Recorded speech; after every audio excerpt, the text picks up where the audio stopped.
Ladies and gentlemen, Mr. Cropper here with some new books recently acquired during a short trip to New York City, Strand bookstore.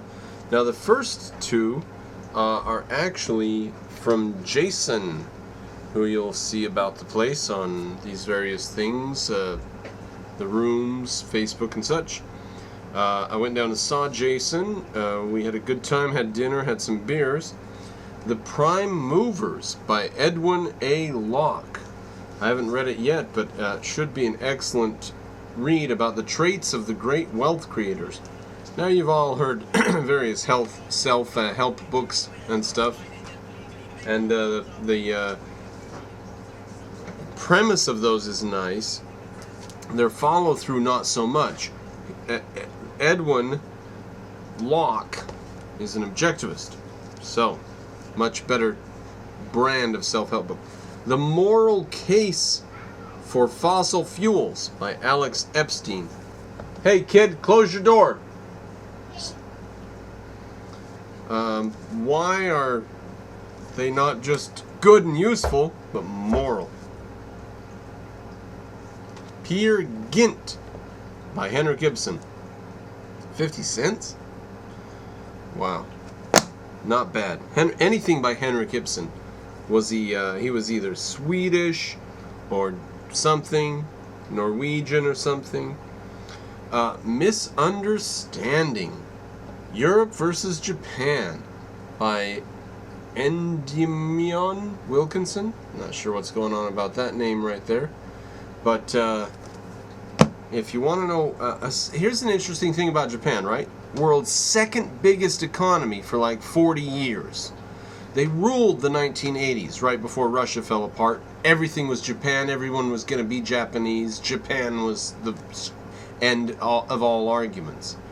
Now, not so much. Falling apart, very top-heavy, upside-down pyramid, no reproduction, big welfare state, nobody to pay the taxes, no innovation, banking sector that's moribund in very, very old regulations, infrastructure falling apart. So, there you are. In the 1980s, Japan was everything. Now, why? Where did they come from? I thought that they were a backward, violent, moralistic, materialistic, whatever nonsense you want to peg on them. Moralistic and materialistic is good, I know, but pegging a fascist or whatever you want to peg on them, they were quite bad, weren't they? Quite naughty people. Well, then how did they become the second greatest economy on the planet? Well, because America shoved a copy of our Constitution down their throat. And we said, you're going to keep this, you can have that, but, and we did a lot of things, like women's rights and stuff. All right, I go on a bit about one single book. I've got a few more books to go. Strunk and White, The Elements of Style. I already have a copy, and I have 2 or 3 more copies in Utah in my storage locker there. So, it's never bad to have extra copies to give away to friends, because anyone who's interested in writing ought to have it. It's very thin. It's not a big deal. Just thumb through it and see what's relevant to you. You're trying to use an analogy and you feel like you're being clumsy. Read their 2 pages on analogy. Just see what's going on. Oh boy, here's an interesting one. Lesbian for Hire. A Study of Female Homosexual Prostitute. Now, I wouldn't have purchased this, except for the reason that it says. The first report based on case-by-case research. So if they're actually interviewing real people and not sitting in a university somewhere and saying, wouldn't it be brilliant if my theory that I give you here now turns out to be true in the future, what they're actually doing is going and saying, here's information, and then maybe from the information they might extrapolate something. That's quite nice and that's refreshing. So for $1, there we are. Selected Poems by Browning. I've poked around in it a bit and I'm not impressed. I'm not going to keep buying Browning unless I can impress myself at some point. Navigating Through a Strange Land, a book for brain tumor patients and their families. Now, I purchased that only because I read an excellent book once called something about a Strange Land or something like that, which was a book about brain cancer or brain injuries. It was by a brain surgeon, and it was very, very good. It was terrible. It was very interesting. It was awful. So I thought that might be like an interesting follow-up to that sort of thing. Okay, Walter Isaacson, Steve Jobs. Not profound. Don't have it. Didn't have it. Absolutely mint condition. Like it's never been read, or if somebody read it, they were very careful and they were not eating dinner while they were reading it. And so $1, maybe it was $2. Give me a break. I need that. Oh no, maybe that was from Jason. Yeah, I think Jason may have passed that along with Alex Epstein's and Locke's. Okay, Memoirs of Hadrian by Margaret Yourcenar. I've been fooled into this once before, and I remembered after I came home and started thumbing through it, I remembered I bought it once before. It's a fucking novel. Jesus Christ. Okay, Disarmed, the story of the Venus de Milo, which was uncovered out of soil by like a farmer or something, whilst a couple of people from Northern Europe, Britain and stuff, Germany, were looking around in Italy for artifacts. And they're walking down this road, and some farmer happens to uncover this statue whilst they are walking past. Is that too much for you? By Gregory Curtis.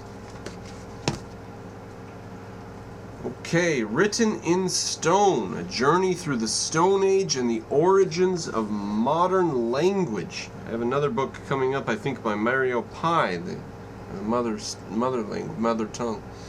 But I thought this would be quite good, and this is an advanced reading copy, not for sale. So the fact that I bought it for $2 may or may not be relevant.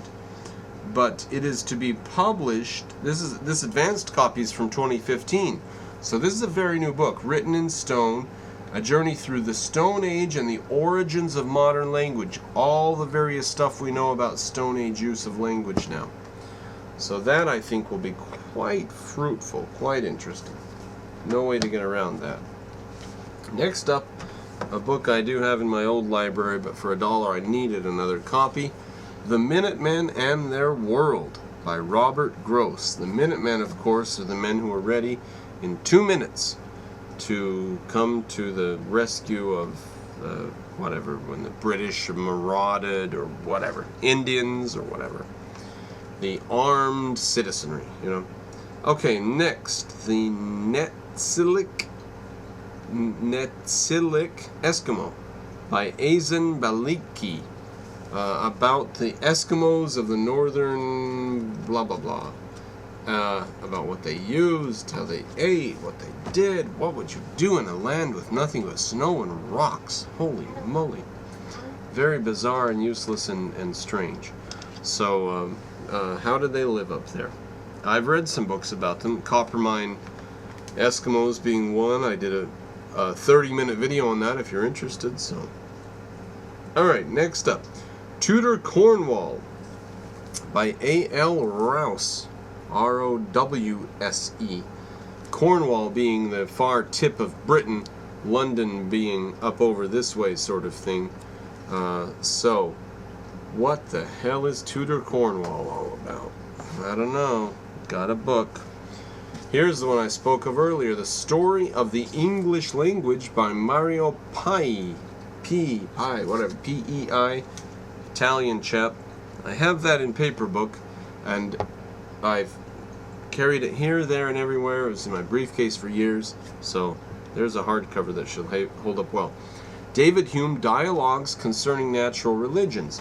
One of my favorite professors ever in the history of my professor-going days at college said, if you ever have time, read Hume's Dialogue Concerning Natural Religion or whatever. What is this? Dialogue Concerning Natural Religion. This is the one.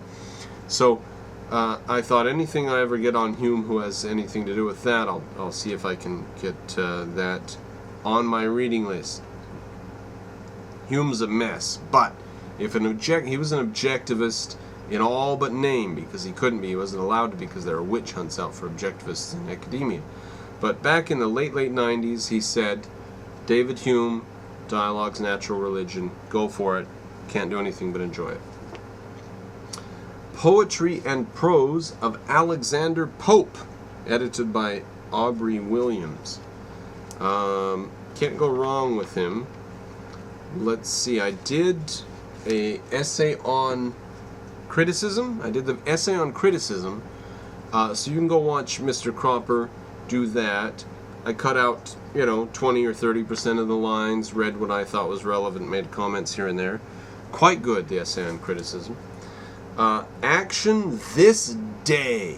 Winston Churchill, or not by Winston Churchill, but on the subject of Winston Churchill.